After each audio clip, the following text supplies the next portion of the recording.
Assalamualaikum warahmatullahi wabarakatuh. Segala puji bagi Allah yang telah menciptakan manusia dengan bentuk yang begitu indah. Sholawat dan salam mari selalu kita ucapkan untuk Nabi kita, kekasih kita, Nabi akhir zaman yaitu Nabi Muhammad Shallallahu Alaihi Wasallam. Saudaraku yang berbahagia, jangan lupa di sela-sela mendengarkan ini, untuk menuliskan sholawat kepada Nabi Muhammad di dalam kolom komentar dengan harapan semoga kelak menjadi bukti bahwa kita mencintai beliau. Saudaraku yang dirahmati Allah, di antara dosa besar yang sering diremehkan manusia adalah ghibah. Imam Al-Ghazali dalam Ihya Ulumuddin menjelaskan bahwa ghibah adalah seperti api yang melahap kayu kering, ia memakan pahala-pahala kebaikan dengan cepat tanpa kita sadari. Bahkan beliau menegaskan, lidah adalah salah satu anggota tubuh yang paling berbahaya, karena dengan satu kata bisa mendatangkan ridha Allah, tetapi dengan kata lain bisa mendatangkan murkanya. Banyak orang yang rajin salat, berpuasa, bahkan bersedekah, namun amal-amal itu habis sia-sia karena terbiasa menggunjing saudaranya. Maka, membebaskan diri dari ghibah adalah perjalanan spiritual yang sangat penting. Untuk itu, mari kita bayangkan sebuah program rohani, 9 hari terbebas dari ghibah. Sebuah latihan jiwa, hari demi hari, agar lidah kita menjadi lebih terjaga dan hati kita menjadi lebih bersih. Hari pertama, menyadari betapa beratnya dosa ghibah. Hari pertama adalah hari kesadaran. Kita mulai dengan membuka mata hati kita terhadap kenyataan bahwa ghibah adalah dosa besar, bukan sekadar kesalahan kecil dalam berbicara. Imam Al-Ghazali menafsirkan sabda Rasulullah. Tahukah kalian apa itu ghibah? Mereka menjawab, Allah dan Rasul-Nya lebih mengetahui. Beliau berkata, engkau menyebutkan saudaramu dengan sesuatu yang ia benci. Hadis riwayat Muslim. Jika yang engkau sebutkan itu benar adanya, maka itulah ghibah. Jika yang engkau sebutkan itu dusta, maka itu sudah menjadi fitnah. Hari pertama ini, kita berlatih untuk merenungi akibat ghibah. Bahwa ia bisa membatalkan amal kebaikan. Bahwa ia melahirkan permusuhan dan memutus ukhuwah. Bahwa ia membuat hati menjadi gelap dan keras. Imam Al-Ghazali mengibaratkan ghibah sebagai sampah hati. Seseorang yang terbiasa menggunjing, hatinya akan penuh dengan kebencian, iri, dan dengki. Maka latihan di hari pertama adalah membuka kesadaran penuh, bahwa setiap kata yang keluar dari mulut kita akan dimintai pertanggungjawaban. Allah berfirman, tidak ada satu kata pun yang diucapkannya melainkan ada malaikat pengawas yang selalu hadir. Quran Surat Qaf 18. Maka di hari pertama ini, kita hanya berusaha diam ketika muncul keinginan untuk membicarakan aib orang lain. Hari kedua, melatih diam dan menahan lidah. Hari kedua adalah hari keheningan lidah. Imam Al-Ghazali mengatakan, orang yang ingin selamat harus banyak diam, karena banyak bicara membuka banyak pintu dosa. Latihan hari kedua adalah sederhana, kurangi bicara yang tidak perlu. Rasulullah bersabda, barang siapa beriman kepada Allah dan hari akhir, hendaklah ia berkata baik atau diam. Hadis riwayat Bukhari Muslim. Diam di sini bukan berarti membisu total, tetapi diam dari hal-hal yang sia-sia, apalagi yang mendatangkan dosa. Dengan menahan lidah, kita belajar untuk mengendalikan keinginan membicarakan orang lain. Kebiasaan diam yang terlatih akan membuat hati lebih tenang. Imam Al-Ghazali menekankan, ketika seseorang bisa menjaga lisannya, ia akan lebih mudah menjaga hati, karena keduanya saling berkaitan. Hari kedua ini bisa menjadi awal dari kebiasaan baik, berpikir dulu sebelum bicara. Hari ketiga, mengingat aib diri sendiri. Hari ketiga adalah hari introspeksi.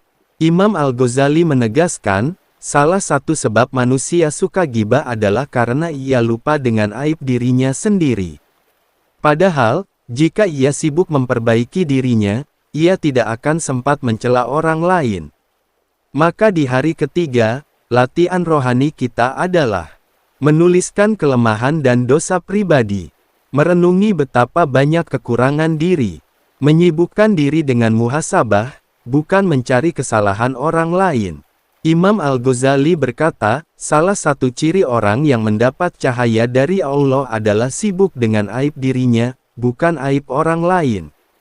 Hari ini kita belajar berkata dalam hati, aku lebih buruk daripada orang yang sedang aku bicarakan.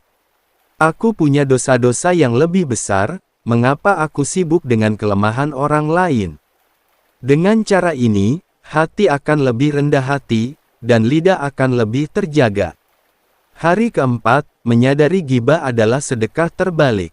Hari keempat adalah hari memahami hakikat ghibah.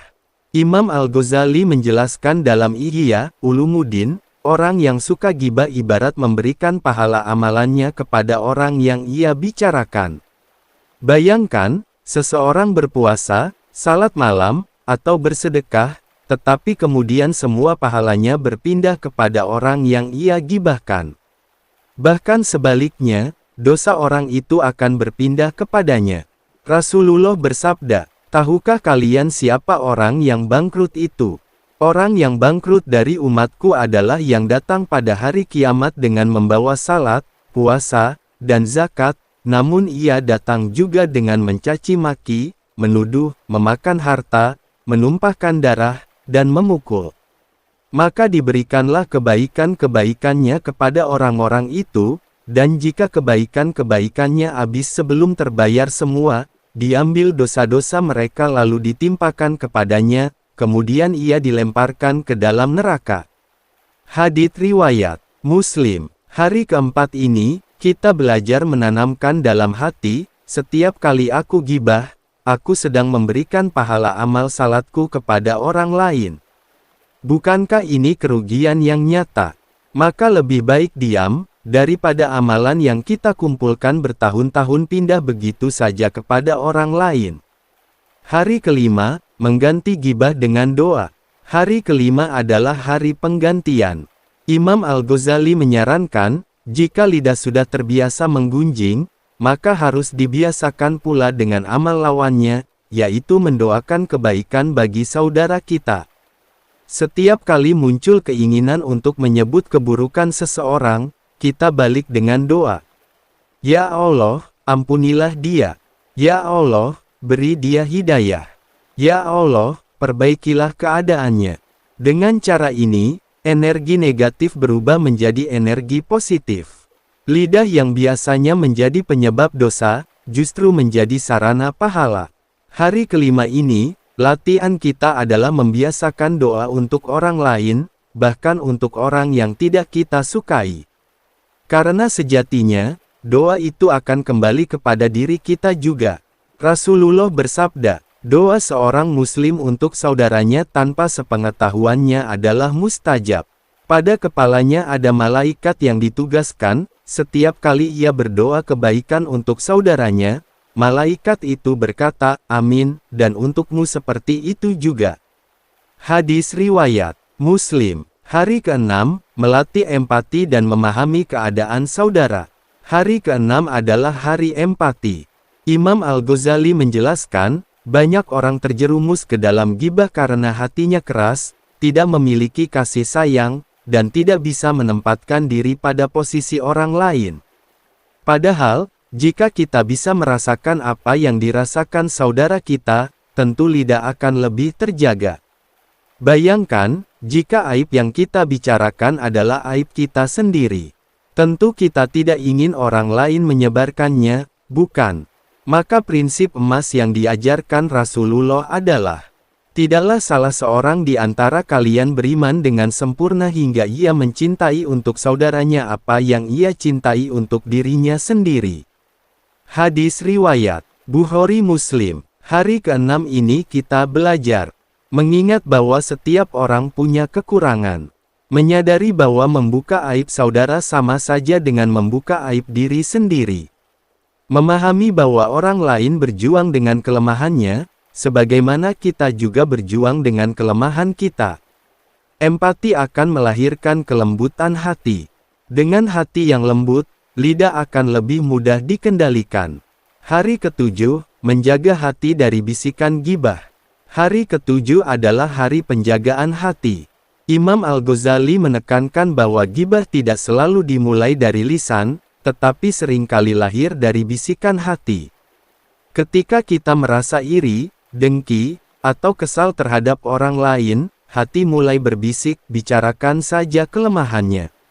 Dari hati kemudian naik ke pikiran, lalu akhirnya keluar lewat lisan. Allah berfirman, "Wahai orang-orang yang beriman, jauhilah banyak prasangka, karena sebagian prasangka itu adalah dosa. Janganlah kalian mencari-cari kesalahan orang lain, dan janganlah sebagian kalian menggunjing sebagian yang lain." Quran Surat Al-Hujurat 12. Hari ketujuh ini adalah latihan membersihkan prasangka. Caranya, jangan mudah berburuk sangka kepada orang lain. Jika hati mulai iri, segera beristighfar. Jika muncul keinginan menggunjing, segera ingatkan diri, ini adalah bisikan setan. Imam Al-Ghazali mengajarkan, barang siapa mampu mengendalikan hatinya, maka lisannya akan lebih mudah dikendalikan. Maka, hari ketujuh adalah momentum memperkuat benteng hati. Hari ke-8, menjaga majelis dari gibah. Hari ke-8 adalah hari menjaga pergaulan. Imam Al-Ghazali mengingatkan, gibah tidak hanya terjadi karena seseorang berbicara, tetapi juga karena kita ikut duduk dalam majelis gibah tanpa mencegahnya. Rasulullah bersabda, "Barang siapa di antara kalian melihat kemungkaran, hendaklah ia mencegah dengan tangannya. Jika tidak mampu, maka dengan lisannya. Jika tidak mampu, maka dengan hatinya, dan itu selemah-lemahnya iman."